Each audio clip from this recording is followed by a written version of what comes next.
कनो इंद्रायणी या मालिकेच्या आजच्या भागामध्ये आपल्याला असं पाहायला मिळतं, पण त्याआधी तुम्ही चॅनलला सबस्क्राईब केलं नसेल तर प्लीज करून घ्या, म्हणजे मालिकेचे पुढील अपडेट्स आपल्याला पाहायला मिळतील. तर आपल्याला असं पाहायला मिळतं की शाळेत नाटकाचा कार्यक्रम सुरू असतो. इंदू भारतमाता बनून आलेली असते. तिला साखळदंडांमध्ये बांधलेलं असतं. महाले मास्तर सांगत असतात, नमस्कार, आज आपला स्वातंत्र्य दिन. सोने की चिडिया असलेला भारत देश, आपली भारतमाता इंग्रजांच्या गुलामगिरीच्या जोखळात होती. मग इंदूची एंट्री होते.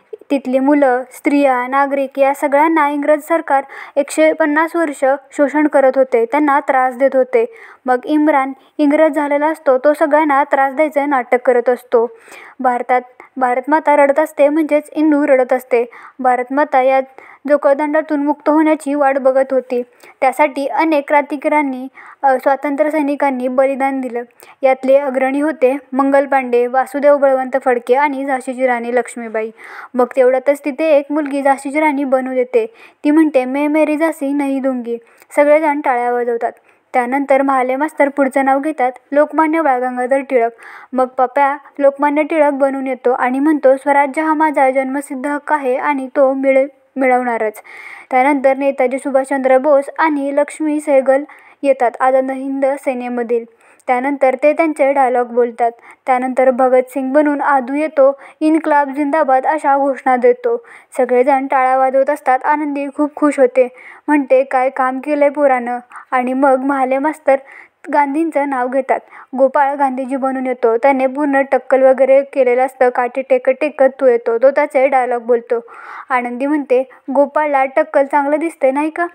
मग तो त्याचे डायलॉग बोलतो. सगळेजण टाळ्या वाजवतात. मग हळूहळू सगळेजण एक एक करून स्टेजवर येतात. लोकमान्य टिळक, सुभाषचंद्र बोस, झाशीची राणी सगळेजण हळूहळू स्टेजवर येतात. म्हणजेच भारतमाता म्हणजेच इंदू म्हणते की या सगळ्यांचे मार्ग वेगवेगळे जरी असले तरीही हेतू एकच आहे, स्वातंत्र्य. स्वतःचे निर्णय स्वतः घेण्याचे स्वातंत्र्य. या लोकांना देश त्यांनी जिथे मुक्त करण्याचं स्वातंत्र्य केलं आहे, त्यांच्यातील प्रत्येकाच्या त्यागाने माझ्या अंगावरती एक एक अभिमानाचा दागिना चढवलाय आणि प्रत्येकाच्या बलिदानाने माझी या जोखडातून मुक्तता केली आहे. मग इंग्रज म्हणजेच इम्रान तिथून निघून जातो. मग महाले मास्तर म्हणतात, आणि तो दिवस 15 ऑगस्ट 1947. या दिवशी स्वातंत्र्याचा सूर्य उगवला आणि सगळ्यांनी मिळून भारतमातेला स्वतंत्र केले. भारतमाता की जय अशा सगळ्या घोषणा देतात. मग इंदूच्या गळ्यातील दोरखंड काढत असतात.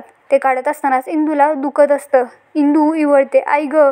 आणि लगेच सगळेजण तिच्यासोबत जमा होतात. महाले मास्तर लगेच तिथे जातात आणि सगळे बघत असतात. त्यानंतर दुसरीकडे महाले मास्तर कार्यक्रम झाल्यानंतर ड्रेपरीचे सगळं सामान माघारी देत असतात. ते म्हणत असतात, ही टोपी, ही भगतसिंगाची टोपी, हे साखळी, ही काठी, हा चष्मा, हे सगळं ते सांगत असतात त्याला. अरे तो साखळदंड कुठं आहे. मग एक माणूस साखळदंड घेऊन येतो. तेवढ्यातच तिथे आमदार येतात. ते म्हणतात, आजचा कार्यक्रम फारच सुंदर झाला, खूप छान काम केलं पोरांनी. महाले मास्तर म्हणाले, पावसामुळे आत घेतला, नाहीतर आणखीन छान झाला असता. आनंदी तिथेच असते. आनंदी म्हणते, छान कसला, खूपच छान झाला. आणि आमच्या दोषीने काय काम केलंय. सगळे म्हणतात, हो हो, खूप छान. आनंदी म्हणते, पण शेवटी काय झालं. नाही, एकदम गडबड झाली. इंदूचं काही चुकलं का. महाले मास्तर म्हणतात, अहो, इंदू कसली चुकते. उलट तुमच्या आदोक्षाचं पाठांतर इंदूनेच करून घेतलंय. आमच्या शाळेतला शिपाई आहे ना, तो त्यांचा गाढवपणा नडला बघा. त्याला मी खोटी साखळी आणायला लावली होती, तर त्याने बघा ही एवढा मोठा साखळदंड घेऊन आणलाय. बघा बघा किती जड आहे तो. आणि त्या कुलपाची चावी अडकली, त्यामुळे पोरीला लागलं हो. ती वळली. आता इंदू होती म्हणून तिने सगळं सहन केलं. दुसरी कोणी असती तर अजिबात सहन केलं नसतं. आणि मग आमदार म्हणतात, पण तिने फार छान काम केलं बरं का. तिला भेटता येईल का. महाले मास्तर म्हणतात, हो मग चला ना, चला प्लीज भेटूया. आणि त्याचा चेहरा एकदम पडतो. त्यानंतर ती त्या साखळदंडाजवळ येते आणि काहीतरी विचार करत असते. इकडे इंदूला घरी आल्यावरती चालताना खूपच त्रास होत असतो. ती हळूहळू चालत चालत जाऊन पायरीवर जाऊन बसते. तिचा पाय खूपच दुखत असतो. तेवढ्यातच गोपाळ तेलाची वाटी घेऊन येतो. म्हणतो, इंदे, हे घे, तेल लाव, बरं वाटेल तुला. इंदू म्हणते, अरे वा, तू तर खरोखर डॉक्टर झाला की. गोपाळ म्हणतो, ए येडे, डॉक्टर होणं एवढं सोपं असतं का. ते आपल्या जुन्या माणसांनी सांगून ठेवलेलं आहे ना, ते उपाय आहेत हे. लाव, तुला बरं वाटेल. मी जातो, जरा माझा अभ्यास आहे तो करतो. मग इंदू तेल लावत असते पायाला स्वतःच्या स्वतः. तेवढ्यातच तिथे नारायणी येते. ती म्हणते, मी लावून देऊ का. इंदू म्हणते, नको. मग नारायणी म्हणते, इकडे तिकडे बघते आणि इंदूला विचारते, इंदू परागबद्दल काही कळलं का गं तुला? इंदू म्हणते नाही. मग आत्ताच जाऊन बघून येऊ का मी काय झाले?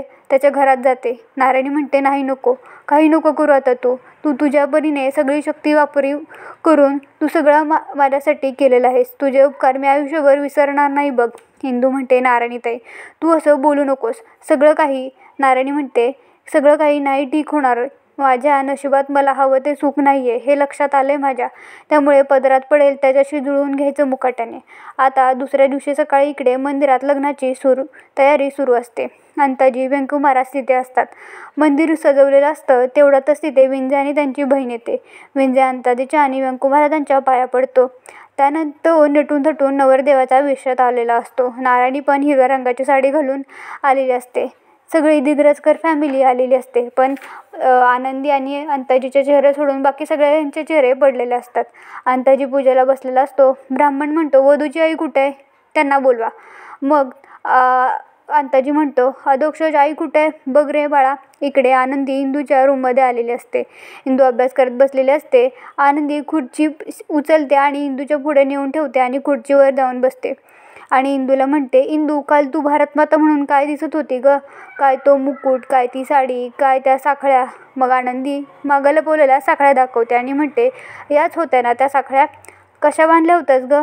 बांधून दाखव. मग इंदू दोन्ही हात पुढे करते आणि मोठ्या बाईंना म्हणते मी लग्नात येऊ नये म्हणून तुम्ही मला या साखळीत बांधताय का? मग आनंदीला खूप धक्का बसतो. आनंदी म्हणते होय, मला माझ्या मुलीच्या लग्नात विघ्न नकोय. इंदू म्हणते अहो मला बांधायची काही गरज नाही आहे, मी येणारच नाही आहे लग्नात, म्हणून तर मी वाचत बसली आहे ना. मग आनंदी साखळी फेकून देते आणि उठते, दार लावून घेत असते. तर इंदू म्हणते कोंडून ठेवायची पण गरज नाही आहे, खरंच मी येणार नाही आहे लग्नाला. आनंदी म्हणते अशी सुदबुद्धी कशी ग सुचली तुला? इंदू म्हणते ज्या लग्नामुळं माझी नारायणीताई दुःखी होतीये त्या लग्नात मी येणार नाही. आनंदी म्हणते सुखी होणार आहे ती. इंदू म्हणते मोठ्या बाई तुम्हाला खरंच वाटतं का हो ती सुखी होणार आहे?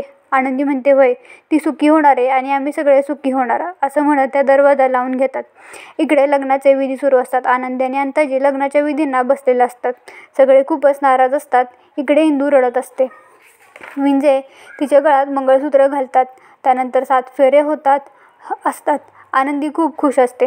इकडे इंदू रडत रडत विठुरायाला म्हणते विठुराया तुझ्याच दारात नारायणीताई रडत होती. मी तिला सांगितलं नारायणीताई तू काळजी करू नकोस, विठुराया आहे आपला पाठीराखा.